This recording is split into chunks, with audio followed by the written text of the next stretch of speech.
Incroyable mais vrai, ce n'est pas un canular mais bien une triste réalité. La ville de Likasi dans le Haut-Katanga, connue pour son important rôle dans la production minière, revêt encore de nos jours une face sombre dans le système éducatif des bases. Les élèves de l'EP3 Mapinduzi, entassés comme des sardines dans des salles de classe, étudient à même le sol, faute des bancs et locaux appropriés.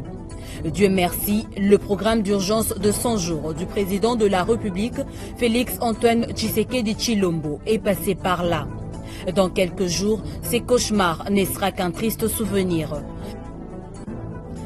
Après les institutions de Bretton Woods, FMI et Banque mondiale à Washington DC qui ont promis de mettre la main à la poche pour aider la RDC au titre des appuis budgétaires, c'est au tour de la Banque africaine de développement BAD de faire la même promesse. Il va sans dire que le budget de l'État pour l'exercice 2020 en préparation recevra une manne financière au titre d'appui budgétaire en provenance du siège de la BAD à Abidjan. L'argentier national José Sélé Alagouli revient de la capitale ivoirienne où il a obtenu les feux verts du patron de la BAD Akinwumi Adesina à ces sujets. Un baobab des gabelous congolais vient de s'écrouler, laissant un grand vide dans l'écosystème douanier de la RDC. Zéphirin Djibambe Ndjibou, c'est de lui qu'il s'agit, directeur de statistiques, documentation et études économiques à la DGDA, vient de tirer sa révérence à Bonn en Allemagne de suite d'une longue maladie. Sa disparition a tenu en émoi toute la planète DGDA en RDC. L'illustre disparu a été conduit ce samedi 2 novembre 2019 en sa dernière demeure à Nécropole entre terre et ciel. Vous suivrez dans cette émission les films de ses obsèques, mais aussi et surtout le témoignage mérité qui lui ont été rendus. Fiscalité et développement dans une présentation de Lambert Yuma Ramazani.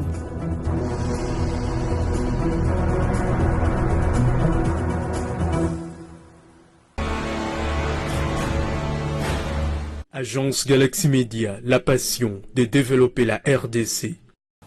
Bienvenue à Fiscalité et Développement, ce grand magazine qui traite des questions économiques, des finances publiques, mais aussi de développement en République démocratique du Congo. Bonne nouvelle pour la RDC. Notre pays va bénéficier d'un appui budgétaire de la Banque africaine de développement pour l'exercice 2020. Le ministre des Finances, José Sélé Alagouli, l'a dernièrement annoncé à l'issue de son rencontre avec le président de la BAD, Akinwumi Adesina, à Abidjan. L'accord de principe donné par le président de la BAD à la délégation congolaise est une décision prise dans la perspective de la reprise du programme formel avec le Fonds monétaire international FMI dès 2020. Les premières indications sur les modalités et la hauteur de l'enveloppe devront être connues après la réunion du 4 au 6 novembre à Kinshasa entre le gouvernement et une délégation de cette institution bancaire. En séjour de travail à Abidjan, l'argentier congolais a présenté à la BAD les performances réalisées par le gouvernement Ilunkamba en rapport avec la situation du cadre macroéconomique. Signalons que le ministre des Finances a eu un tête-à-tête avec le professeur Freddy Matungoulou, administrateur à la BAD pour la RDC. Dans leur discussion, il a été question justement des préoccupations budgétaires à soumettre au président de la BAD, Akinwumi Adesina. Notez également que lors d'une assemblée extraordinaire des actionnaires de la Banque africaine de développement tenue le jeudi 31 octobre 2019 à Abidjan, les gouverneurs de la BAD, représentant les actionnaires de 80 pays, ont approuvé une augmentation du capital historique de 115 milliards de dollars américains.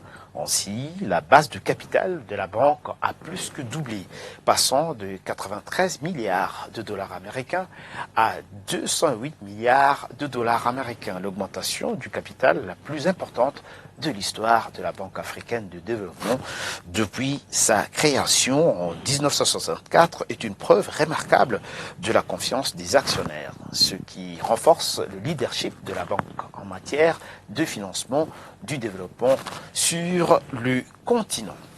Patronnées par le gouvernement provincial de Kinshasa, les conférences budgétaires de la capitale congolaise, avec la participation de la société civile, se sont clôturées le lundi 28 octobre 2019 au centre Caritas Congo, dans la commune de la Gombe. Les discussions ont tourné autour des orientations, de l'élaboration des projets d'édite budgétaires et de la construction des hypothèses qui seront déposées au bureau de l'Assemblée provinciale. Des assises appuyé par le projet de renforcement de la redevabilité et de la gestion des finances publiques, COREF. Reportage de Muriel Makissé et Céline Boumba. Vendredi 18 octobre 2019, nous sommes à Caritas Congo de Kinshasa. Le gouverneur de la ville, Jean-Tini Ngobila, a lancé officiellement les travaux des conférences budgétaires exercice 2020. Les directeurs généraux des services, bourgmestres de communes, les experts de ministères provinciaux, ainsi que les représentants des organisations de la société civile ont une semaine d'intenses travaux pour donner des grandes orientations devant aboutir à l'élaboration d'un projet d'édit budgétaire répondant aux aspirations réelles des Quinoises et Quinois. À ce titre, mon plaisir est d'autant plus grand que cette rencontre permettra à coup sûr de mettre en lumière le nombreux défis de notre ville face à la taille de son budget et à la limite de ses ressources. C'est dans ce contexte que j'ai résolu que le budget de la ville de Kinshasa de l'exercice 2020 soit placé sous deux exigences, à savoir l'engagement et la responsabilité. Engagement. D'abord parce que j'ai décidé d'associer des citoyens quinois à travers la société civile à participer au processus budgétaire. Après l'engagement, la deuxième exigence que j'assigne au budget 2020, c'est la responsabilité. Responsabilité parce qu'il est vrai qu'à certains égards, la vision Kinshasa-Bopeto paraît quelquefois une véritable utopie. Je comprends d'avance que leur jugement sera d'autant plus inflexible et plus sévère à notre égard. Je suis conscient de cette réalité. Voilà pourquoi notre responsabilité consistera à faire en sorte que les obstacles à rencontrer tout au long du processus budgétaire ne donnent pas prétexte à un aveu d'impuissance. Pour le ministre provincial du budget de Kinshasa, la participation citoyenne au processus budgétaire s'avère très capitale pour permettre au gouvernement provincial d'être à la hauteur. La question du budget est essentielle pour la gouvernance de l'État. C'est en cela, en tant que ministre provincial en charge du budget, je me dois de saluer de haut sens de responsabilité de son Excellence, Monsieur le gouverneur de la ville, pour le gouvernement de la République. Les finances publiques saines et viables sont essentielles pour la croissance de la richesse et la réduction des vulnérabilités dans le pays. La présence du COREF parmi nous constitue pour ainsi dire la volonté du gouvernement de la République de s'assurer que la ville de Kinshasa s'aligne sur les trains de réformes en finances publiques dans la perspective de la mise en place d'une gestion moderne de finances de la ville. Ces conférences budgétaires appuyées par les projets Profit Congo, sous la coordination du COREF, sont un cadre propice pour la construction des hypothèses des prévisions budgétaires crédibles qui seront à la base du montage du projet d'édit budgétaire à déposer au bureau de l'Assemblée provinciale de Kinshasa. Donc, les conférences budgétaires sont un moment essentiel fait du processus budgétaire. C'est un moment qui voudrait que les besoins des services en adéquation avec les objectifs des politiques que les dirigeants locaux voudraient mettre en œuvre, que ces besoins-là soient testés fait au regard des moyens qui sont disponibles. Donc c'est ce qui justifie aujourd'hui la présence des autorités pour lancer cette étape des discussions autour de toutes ces hypothèses et des prévisions, de manière à ce que le projet d'édit budgétaire qui sera déposé à l'Assemblée provinciale soit confectionné sur des bases crédibles et réalistes. Lundi 28 octobre 2019, c'est la clôture de ces assises. Après 6 jours d'intenses travaux, le participant aux conférences budgétaires de Kinshasa chute avec des hypothèses susceptibles d'aboutir au montage d'un projet d'édit budgétaire réaliste qui tient compte des besoins réels des Kinois. La société civile est là pour veiller à ce que les budgets soient réalistes, qu'on ait un budget réel au niveau des recettes par rapport à des actes, par rapport à des capacités de mobilisation de chaque service. Et au niveau des dépenses, la société civile est là pour veiller à ce que les besoins réels de la population soient pris en compte dans l'édit budgétaire. Il y a des priorités, notamment pour la ville de Kinshasa. On aimerait qu'on voie que beaucoup d'argent est orienté vers l'amélioration des infrastructures routières, la connexion entre les communes, ainsi de suite, les questions d'électricité, les questions d'accès à l'eau, et pourquoi pas demain aussi la question de l'éducation, pas de la gratuité, mais l'éducation c'est une compétence provinciale. Parlons société dans ce magazine et rendons-nous dans le Congo profond. Tout d'abord dans la province du Haut-Katanga, plus précisément à Likasi. Cette ville, connue pour son important rôle dans la production minière, rêvait pourtant une face sombre dans le système éducationnel dans certains coins de la ville montagneuse. Ce n'est pas un canular, mais un véritable calvaire qu'ont vécu et vivent encore tous les élèves de cette école primaire EP3 Mapinduzi.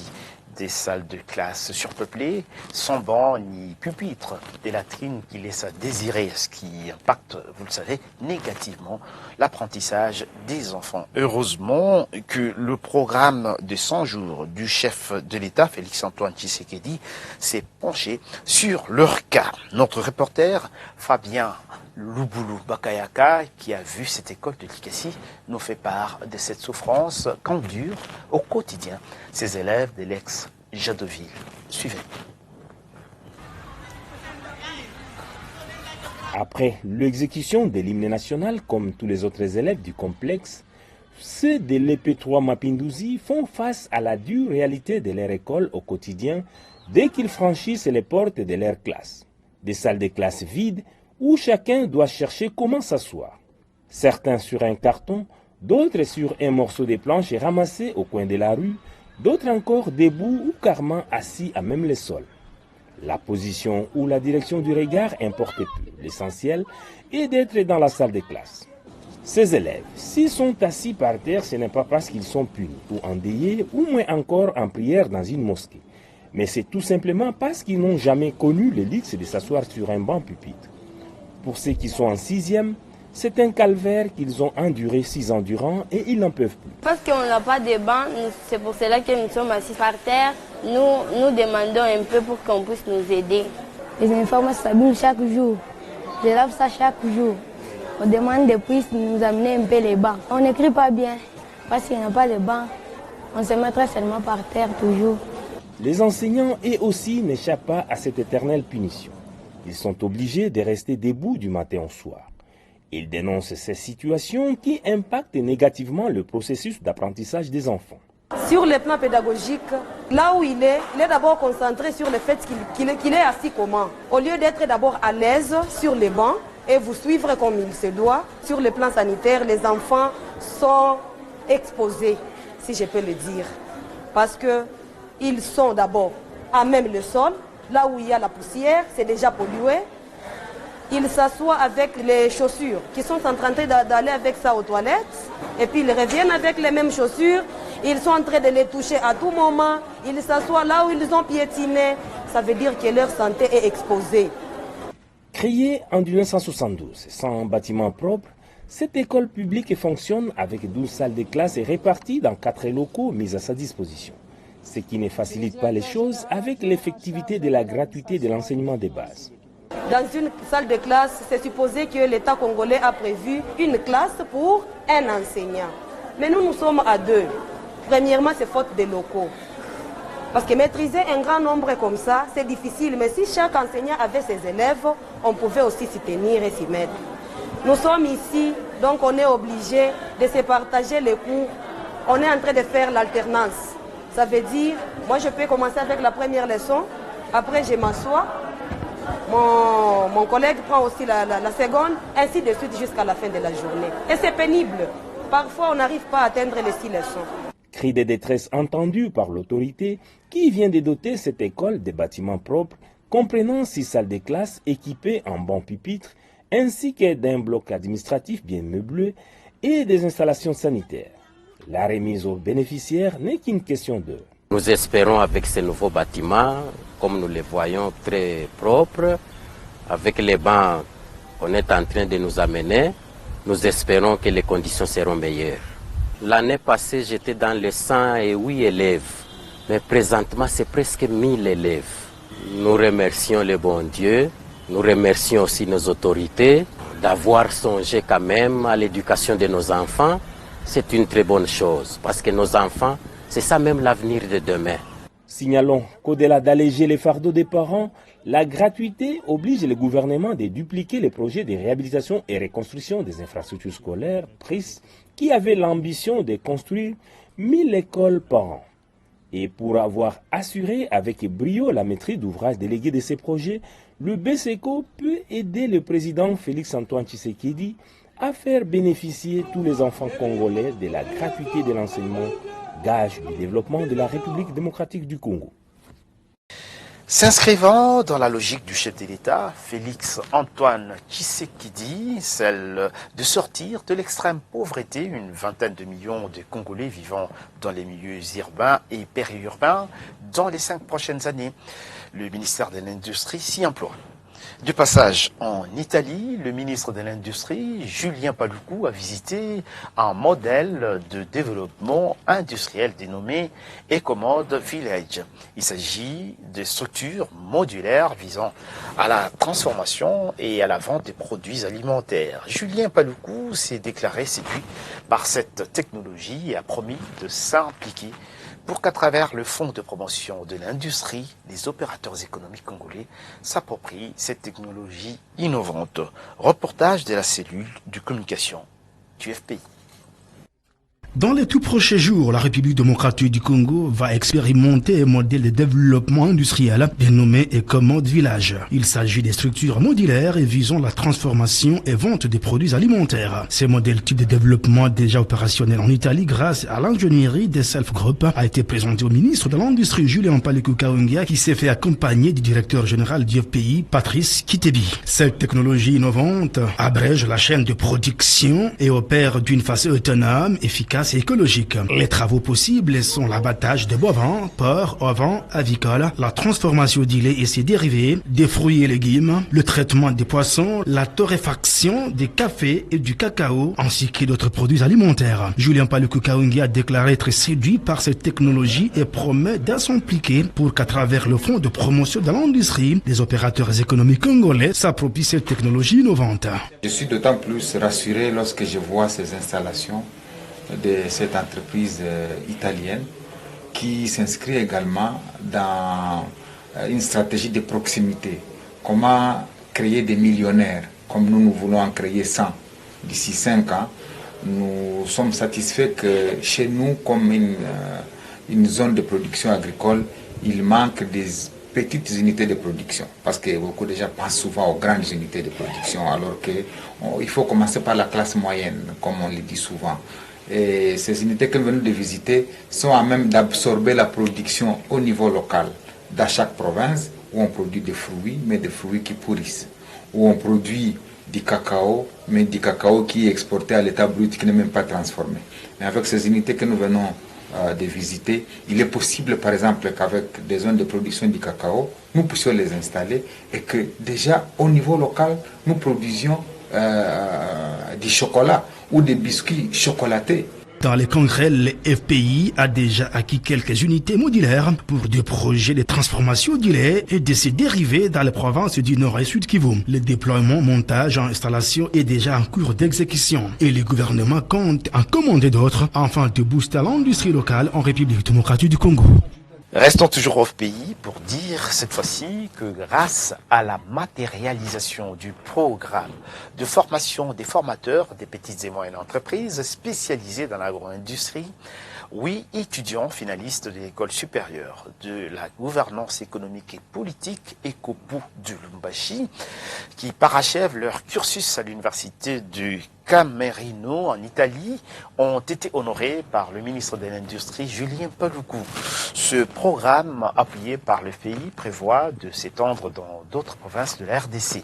Le ministre Julien Paluku a visité ces étudiants congolais internés à Monte San Martino. Suivez.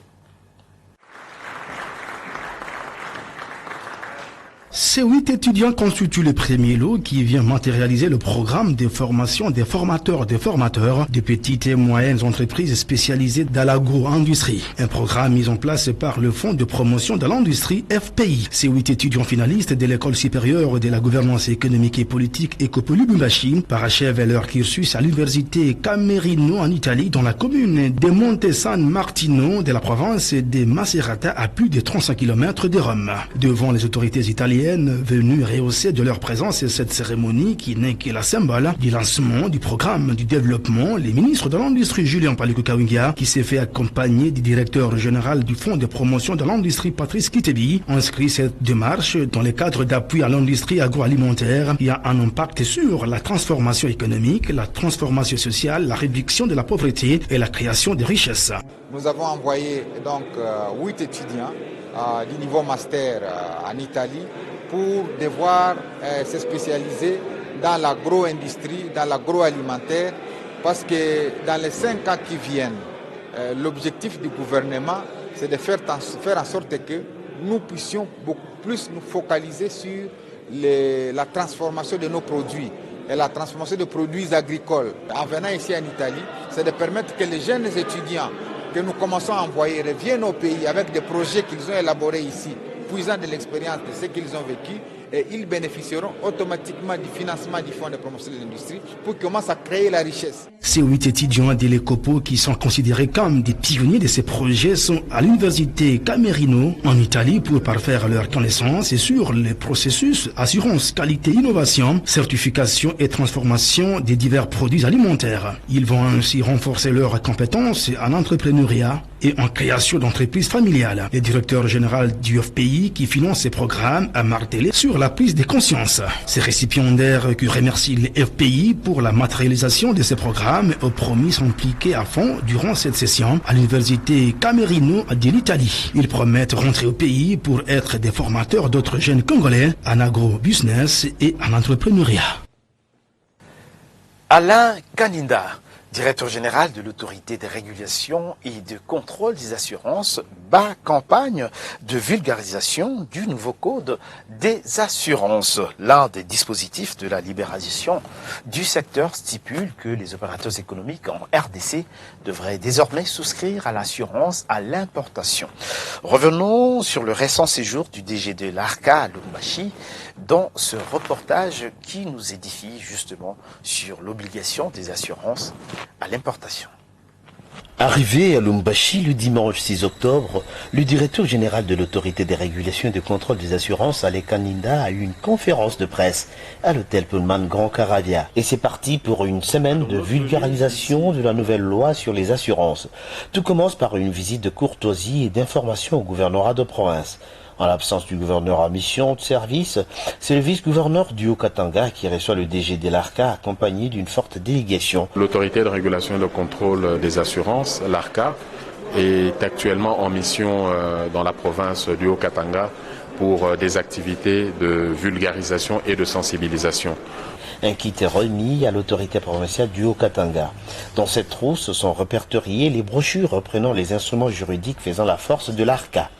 Ce geste et ces échanges sur l'application du Code des assurances, le DG de l'ARCA les reprendra avec toutes les autorités judiciaires directement concernées en province. Et là, c'est au palais de justice de Lubumbashi. Le premier président de la cour d'appel de Lubumbashi d'une part, le procureur général près cette même cour d'autre part ont reçu le patron national des assureurs. La force revenant à la loi qui doit s'appliquer à tous, le commissaire provincial de la police nationale de la province du Haut-Katanga a été suffisamment éclairé. Mais qu'est dit le Code des assurances et surtout qui est habilité à opérer dans ce secteur? C'est le sujet abordé au cours d'une grande conférence tenue le mercredi 9 octobre dans le chapiteau du Pullman Hotel Grand Caravia. Permettez-moi ici d'adresser mes vifs remerciements au président de la République, chef de l'État, son Excellence M. Félix Antoine Tshisekedi Tshilombo, qui au lendemain de sa prise de fonction s'est intéressé au secteur des assurances et nous a encouragés à matérialiser rapidement la libéralisation du secteur des assurances par l'ouverture du marché avec des nouveaux opérateurs. Cet objectif a été atteint avec les agréments et les autorisations qui ont été octroyés par l'ARCA fin mars 2019. C'est pratiquement la matière purement technique qui regroupera le lendemain assureurs, courtiers, juristes et en la salle Kivu du Grand Caravia en présence du représentant d'affaires Katanga. Patrick Mollande s'est dit, lui, satisfait de la démarche de l'ARCA. La RDC était encore l'un des derniers pays du continent à avoir encore le secteur des assurances sous le monopole étatique. Et comme conséquence, de ne pas pouvoir tirer l'essentiel du potentiel que pouvait générer ce secteur financier au profit de notre économie. Par ma présence à cet atelier, la Banque centrale voudrait en fait exprimer son soutien à l'ARCA pour la mise en œuvre du Code des assurances. Et cet atelier tombe à propos du fait qu'il a permis aux opérateurs miniers de s'imprégner de nouvelles dispositions du Code des assurances. Le secteur des assurances et le secteur bancaire sont en fait des secteurs jumeaux et complémentaires. Et nous y accordons une attention particulière du fait que les primes qui sont collectées par le société d'assurance sont placées dans le secteur bancaire. Et ce sont ces primes-là qui concourent au financement de l'économie. Et nous, en tant qu'autorité du système bancaire, avec l'autorité de régulation et de contrôle des assurances, nous devons formaliser notre cadre de collaboration pour assurer la stabilité et la solidité du système financier. Mais puisque certaines dispositions du Code concernent l'assurance obligatoire à l'importation, une rencontre avec les directeurs provinciaux de la douane, de l'office de contrôle ainsi que celui du fret multimodal s'est tenu au siège de l'EGFREM Katanga. Avant de regagner Kinshasa, le directeur général de l'ARCA s'est envolé pour Kolusi. Dans la province du Lualaba, Alain Kanida a mené la même démarche qu'à Lumbashi. Avec le gouverneur Richard Miège-Manguez-Mans, un accent particulier a été mis sur les assurances en milieu minier. Les assurances est une source importante de financement et de mobilisation de moyens financiers pour le développement économique du pays. Et nous sommes ici dans une province qui est une province exceptionnelle en termes de richesses pour le pays, les richesses minières que nous avons dans cette province, mais également avec tous les grands projets que nous avons notés de développement. Et c'est là une semaine katangaise bien chargée pour cet homme qui jette les bases d'une nouvelle ère des assurances dans ce pays, où beaucoup y a à refaire, sinon à parfaire. Le think tank Congo Challenge a organisé le jeudi 31 octobre 2019 à l'hôtel Memling la présentation du bulletin économique quadrimestriel. L'initiateur de cette publication n'est autre que le Premier ministre honoraire Matata Ponyo. Il est revenu au directeur des cabinets du ministre des Finances Vincent Ngonganzinga de baptiser cet ouvrage. Reportage de Jean-Louis Niasse-Kama et Étienne Kumba. Bulletin économique quadrimestriel. Je vous souhaite longue vie, bon vent et plein succès. Voilà, je vous remercie. Le bulletin économique quadrimestriel voit le jour. Mais à quoi sert-il ? Le bulletin économique, tout justement, décrit et analyse les mouvements à court terme de l'économie. Il décrit et analyse l'évolution en courte période de l'environnement économique. Normalement, un bulletin économique comprend 3 parties. La première partie, c'est le diagnostic. La deuxième partie, c'est les réactions des politiques au diagnostic posé. Et enfin, la troisième partie, ce sont les résultats qui résultent ou qui proviennent de la mise en œuvre des politiques. Son responsable scientifique nous en donne la portée et la méthodologie de sa rédaction. Les analyses faites dans ce premier numéro adoptent une attitude rétrospective en observant les agrégats macroéconomiques depuis les débuts des années 2000. Ce qui permet au lecteur, nous l'espérons, de situer l'évolution de l'économie congolaise dans un contexte historique beaucoup plus large et d'apprécier son développement récent de manière plus conséquente. Le bulletin économique quadrimestriel est un nouveau-né du think tank Congo Challenge, dont son initiateur Matata Pogno en donne les motivations. Il n'existe pas de revues d'analyse économique dans ce pays. La grandeur d'un pays, c'est aussi la dimension de la réflexion. Ce sont les idées qui bâtissent le monde. Ce sont les idées qui apportent des solutions les plus pertinentes aux problèmes qui se posent dans une société. Les idées, c'est elles qui ont fabriqué le monde. Les idées, c'est elles qui créent la technologie. Les idées, c'est elles qui élargissent la vie de l'homme et la vie de la terre. Congo Challenge se veut une boîte d'idées pour un but précis en RDC. Congo Challenge, qui est un think tank implanté en RDC, a été créé pour mission d'accompagner le pays dans son processus d'émergence à travers la perpétuation de la bonne gouvernance et la consolidation d'un leadership fort. Scientifiques, étudiants, universitaires et professionnels de tous bords, le bulletin quadrimestriel n'attend que votre lecture.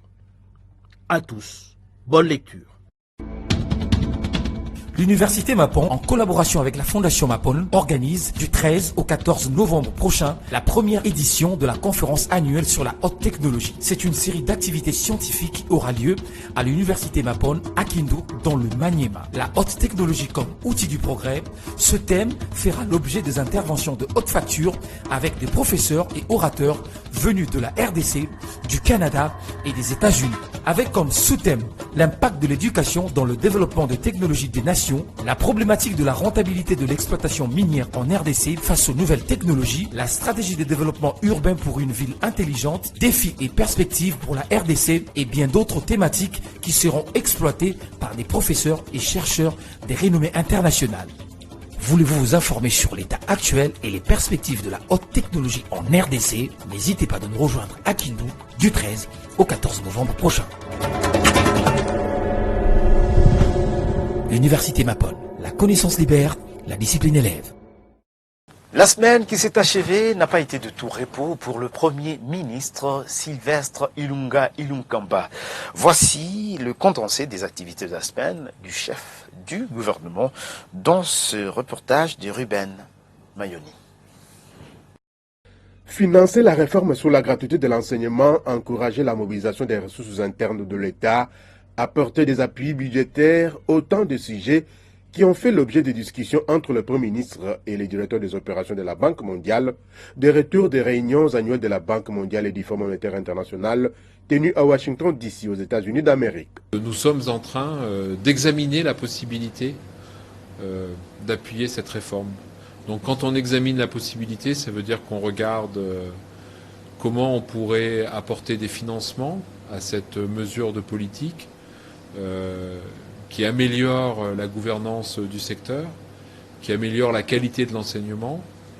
Et aussi, c'est très important, on examine la possibilité, si on apportait du financement rapidement, que quelques années plus tard, ce financement que nous apportons de l'extérieur puisse être relayé par le gouvernement lui-même. Donc il faut travailler sur un autre sujet qui est très important, et qui est ce qu'on appelle la mobilisation des ressources domestiques. La lutte contre l'épidémie à virus Ebola préoccupe plus d'un.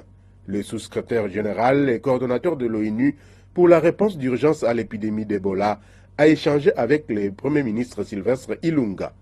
Pour David Grassley, il est donc question d'accentuer les opérations de riposte, surtout dans la zone de Mambasa en Ituri, où l'épidémie résiste encore.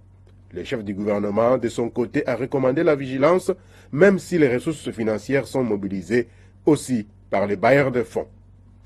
Un groupe d'anciens gouverneurs de la République chez le Premier ministre, cela n'arrive pas tous les jours. Le développement du pays étant leur leitmotiv, un état de lieu des priorités à exécuter par le gouvernement Ilunga Ilunkamba a été fait pour un bon diagnostic de la situation économique de la RDC. La pénurie de la farine de maïs dans le Kasaï oriental, l'organisation d'une conférence sur le développement du Kasaï oriental, le projet de construction du barrage de Toubitoubidi, ainsi que la question de la relance sur la société Sassim dans le territoire de Miabi, autant de questions qui ont été à l'ordre du jour au cours de la séance de travail présidée par le chef du gouvernement, Sylvestre Ilunga Ilunkamba. La société Logico-ADA a procédé mercredi 30 octobre 2019 à la présentation de ces deux logiciels de gestion, à savoir X2O Soft et X2O Lite, deux logiciels simples à utiliser mais efficaces dans le traitement des éléments de comptabilité et de gestion. Les opérateurs économiques membres de la Fédération des entreprises du Congo ont été conviés à cette matinée d'information, matinée qui s'est tenue au siège de cette organisation patronale. Reportage Michel Wangui et Peter Loma. X2O Soft est un logiciel intégré de gestion et de comptabilité conforme au droit OADA révisé. Le logiciel permet à son utilisateur de tenir une comptabilité facile et rapide. Toutes les informations sur la tenue des comptes, de l'écriture du journal, la balance des comptes et le paiement, l'ouverture du grand livre, les tableaux de formation des résultats, le calcul journalier des taux de change, l'incorporation du calcul de la TVA, bref, un meilleur outil de comptabilité et de gestion mis à la disposition des entreprises congolaises. L'autre produit de la société Logico-ADA, c'est son logiciel X2O Lite, une application mise à la disposition de PME et PMI dont la tenue des états financiers s'est fait même à l'aide d'un téléphone portable. Des informations livrées lors de cet échange avec les opérateurs économiques membres de la FEC. Nous avons apporté l'information aux opérateurs économiques congolais, notamment le membre de la Fédération des entreprises du Congo, de l'existence de nos produits, notamment X2O Soft et X2O Soft Lite, qui sont des logiciels de gestion d'entreprise. Donc, le premier est conçu sous OADA révisé. Il vient avec un plan comptable OADA révisé intégré. Et le deuxième vient avec le système minimal de la trésorerie, toujours de l'OADA. Et nous avons présenté ce logiciel qui sont les meilleurs produits sur le marché en ce qui concerne la gestion d'entreprise.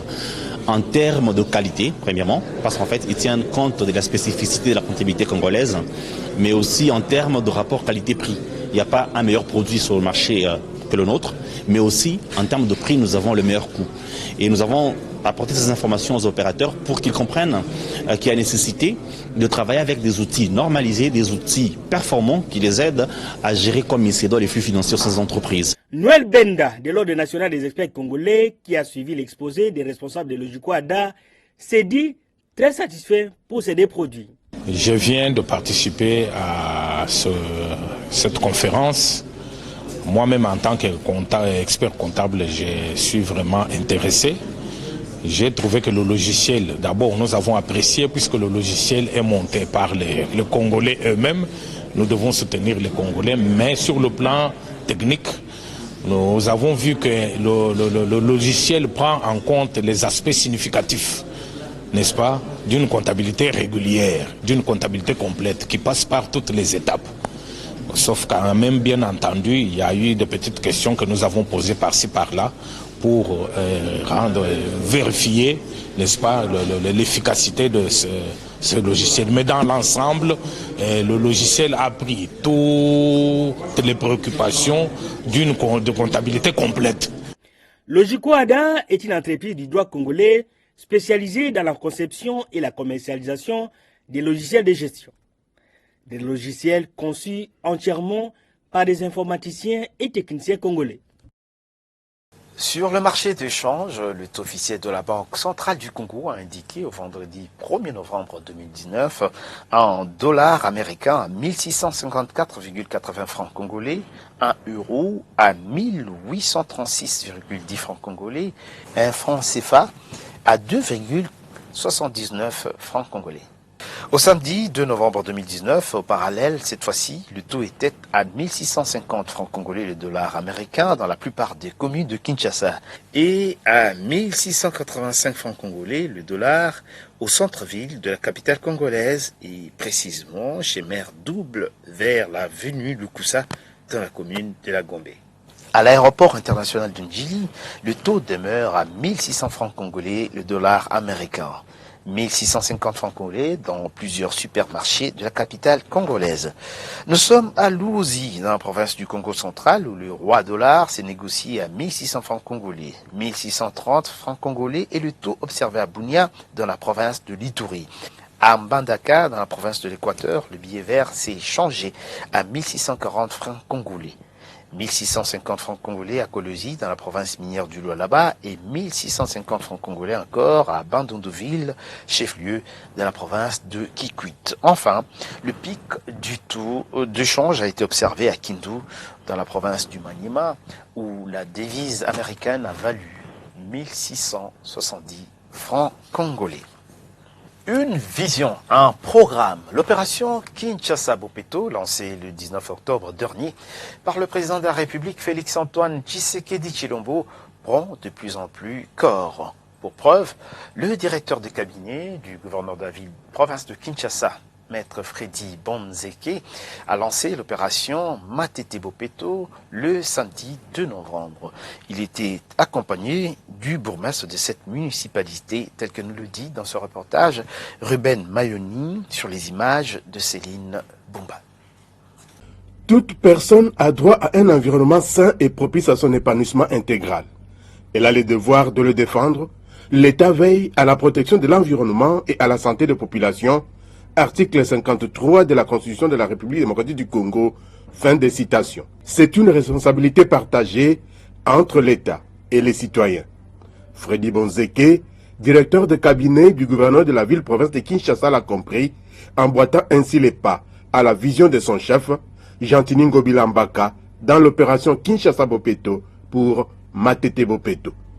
Sur le terrain, bourgmestres, notables et autres matétois d'ici et d'ailleurs ont pris d'assaut pour habiller leur commune d'une nouvelle robe. Lokola biso toti na mboka ya bapaya ndenge bango bagardaka mboka na bango bopeto biso peto yibi mayele wana toko soutenir ye toko pesa ye mayele ndenge toko garder mboka na biso et koma ko lekana oya bapaya parce que congolais déjà a représenté la propriété place ba mona biso ba mona déjà bopeto. Le directeur de cabinet du gouverneur a prêché par l'exemple et insisté sur le changement de mentalité et la prise de conscience collective, au-delà des moyens financiers qui doivent être mobilisés pour rendre Kinshasa en général et Matete en particulier plus propre qu'avant. C'est d'une part une action de sensibilisation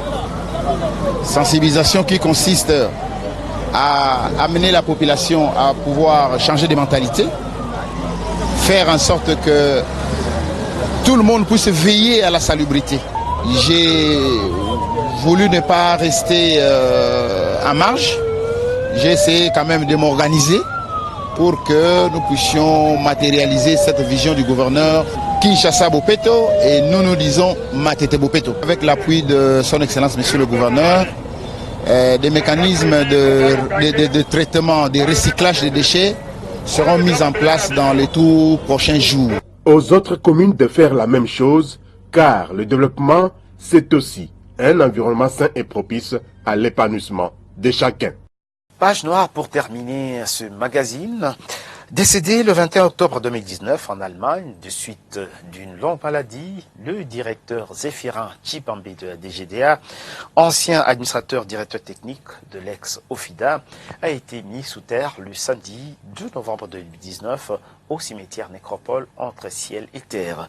Des hommages ont été rendus à cet ancien au cadre de la douane congolaise par l'ensemble de la famille douanière. Didi Mavambo, Fanfan Makitou pour le reportage. Nous sommes vendredi 1er novembre à la morgue de l'hôpital du Cinquantenaire. La dépouille de Zéphirin Tshibambe, directeur à la Direction générale des douanes et axes DGDA, est exposée momentanément. Avant de prendre la direction du siège de l'administration douanière congolaise dans la commune de la Gombe, où des hommages dignes d'un grand homme lui sont rendus par l'ensemble du personnel douanier. Licencié en sciences économiques de l'Université de Kinshasa et master en agribusiness à Kansas State University aux États-Unis d'Amérique, cet ancien assistant à l'Université de Kinshasa fit ses premiers pas à la DGDA, à l'époque OFIDA, en 1992. Vérificateur, contrôleur et inspecteur à la direction des statistiques de 1992 à 2001 et administrateur directeur technique de la douane congolaise de 2001 à 2007, Zéphirin Tshibambe sera ensuite nommé président du conseil d'administration à l'ex-Cohydro de 2008 à 2012. Il fit son retour à la DGDA en 2012 au poste de directeur à l'audit interne jusqu'en 2014, puis directeur provincial au Kasaï occidental de 2014 à 2015 et directeur des statistiques de 2015 à 2017.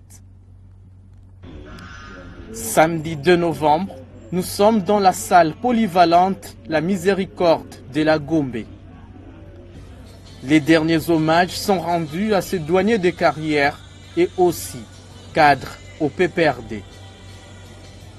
Des personnalités importantes du pays sont présentes pour honorer la mémoire de cet homme charismatique qui a rendu de bons et loyaux services au profit de la nation.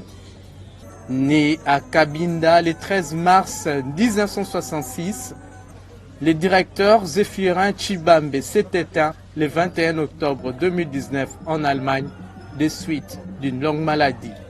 Il n'avait que 53 ans.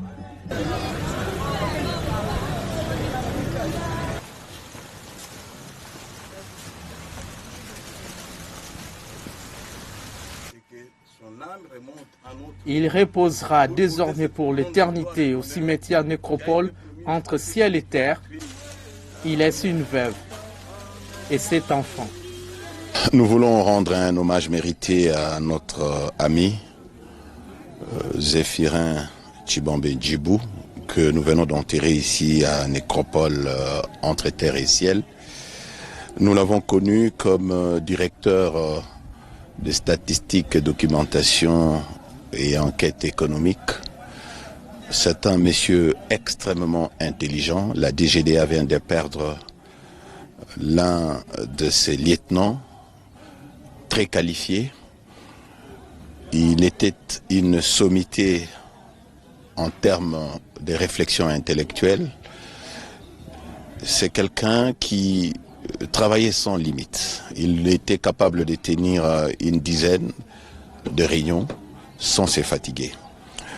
Je peux témoigner, en 2016, le directeur général de douane et axes Deorugu Zamagera nous avait demandé de travailler avec lui parce que c'est la direction de statistiques, de documentation et recherche économique qui s'occupe de la revue des douanes. Et nous avons travaillé avec lui. Nous avons mis sur pied 2 grandes commissions.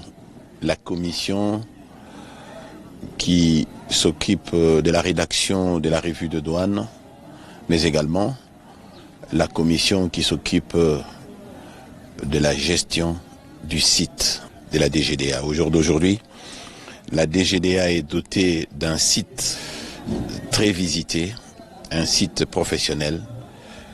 Nous devons saluer la contribution de Zéphirin Tshibambe Djibou dans la mise sur pied de ces sites.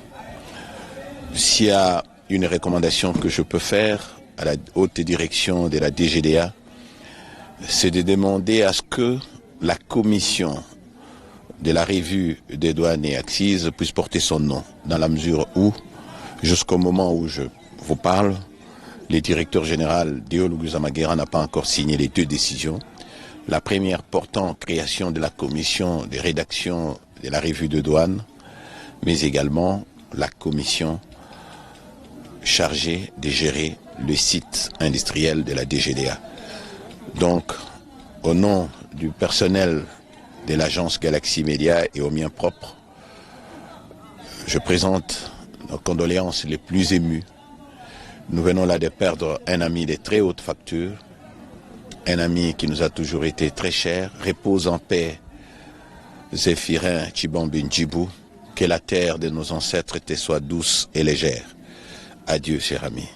Fin de cette édition de Fiscalité et Développement. Vous l'avez aimé, eh bien dites merci à Prisca Sekana et Peter Loma qui l'ont réalisé. Merci aussi à vous qui nous avez suivis de partout, notamment de Selpé à Likassi dans la commune de Panda. Prochain numéro, c'est le dimanche. D'ici là, portez-vous bien.